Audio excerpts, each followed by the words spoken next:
One thing I'm kind of wondering about as you talk about it, probably the biggest impact, the most widely influential impact of Martin Luther King is his, well, it's the nonviolence on the one hand, but also the idea of building an America that is embracing of difference, embracing of all races, that is ending of inequalities and deprivation imposed on one people. But the embracingness and the kind of pulling people together is also an important piece of the way that people now think about Martin Luther King. Would you agree that that's an important part of the message, and where did it come from, I guess? Well, that is an important part of the message, and I think he got a lot of that from Rauschenbusch and the liberation theologians from the early 20th century in America. The social gospel was their philosophy. They didn't call it liberation theology yet, but this social gospel in which they believed that the Good Samaritan example in the Bible was the example that we should all follow and government should follow. And in that example, Jesus is asked, how might I be seen as righteous in the eyes of God? And he gives the example of the Good Samaritan where a man is down in the dust and he's hurt and been damaged, and all of these high-class people, religious scholars, passing by and leave him down there. But a Samaritan who was a person from a low social group picked him up. And everything that he did to him was active verbs. He fed him, he clothed him, he got him sheltered. And Jesus basically says, as you do unto this person or to the least of these, so you have done unto me. So the gospel of the Good Samaritan becomes the prototype for what Dr. King calls the beloved community. That is a community in which people act toward each other in that spirit of mutual self-help. But he believed also that the government that we pay taxes to support should also reflect that which was highest in the ideals that Jesus brought. That the government should be involved in feeding people, in clothing people, in sheltering people, and where that does not happen, then the government is falling short of the mark. That is, a government can sin just like a human being, and a government that sins should be brought to repentance just like a preacher brings a human being to repentance. Was a very profound insight of Dr. King, and a very great thing for him to advocate.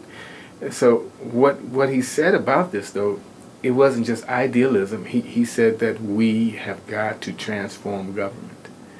And he said, and toward the end of his life, around 1967, he redefined integration as shared power. Not just whether African Americans and white people could drink out of the same water fountain or sit at the same lunch counter, but can they share power? And that in sharing that power, could African Americans and people he called people of goodwill, meaning all people in America who wanted to transform the society, could we work together to transform the government to help create that beloved community? Interesting, interesting. I regard Martin Luther King as a really important leader for the 21st century, which is a little ironic, having been assassinated long before the turn of the century. And I sometimes think about W.E. Du Bois' quote, the color line is the problem of the 20th century, but actually it seems like it's the problem of the 21st century. And what I think about that, anyway, is that finding leaders and visions who can help move us past a racialized America is just so important. I think a lot of people are kind of discouraged about that, though. I don't know what your thoughts are.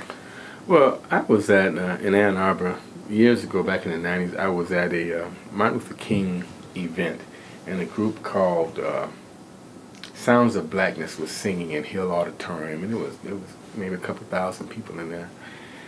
And one of the people from Sounds of Blackness said, how many of you still believe that Dr. King's vision of a racial harmony society in which there's integration and our children are walking together hand in hand in love, how many of you still think that's possible? Everybody who believes it clapped their hands.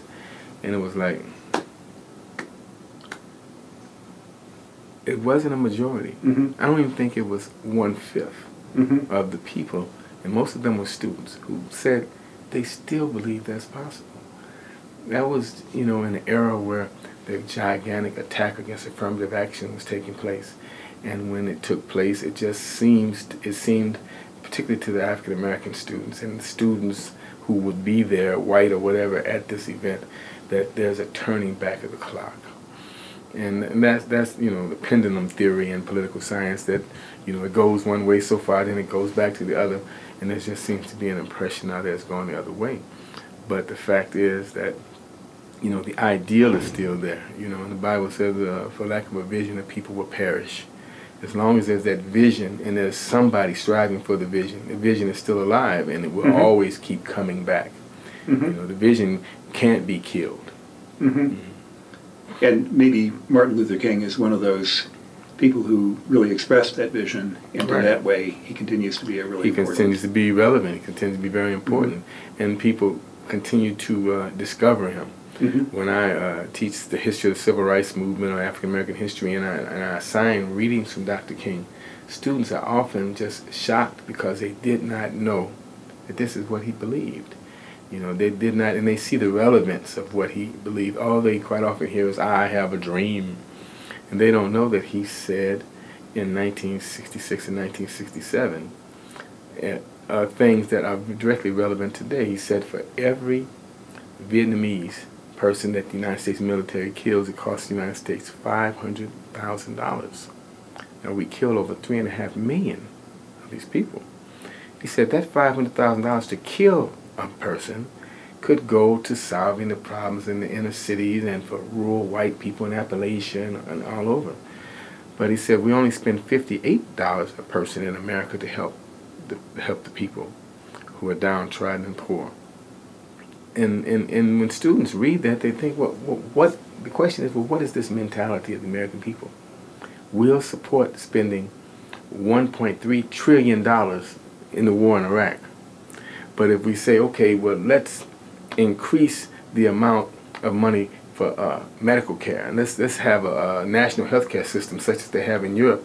Oh, what's going to happen? Where's the tax money coming from? Oh, it's going to break the economy. Nobody says that when they spend $1.3 trillion in a war in Iraq, but if you're talking about helping people, it'll break the economy. And the students have to, it makes them start trying to understand, well, how do we think this way? What causes us to think this way?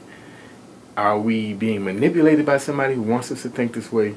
And it just begins them to begin to have a kind of a critical thinking process about America. So Dr. King's, just his writings, are still very relevant today. I know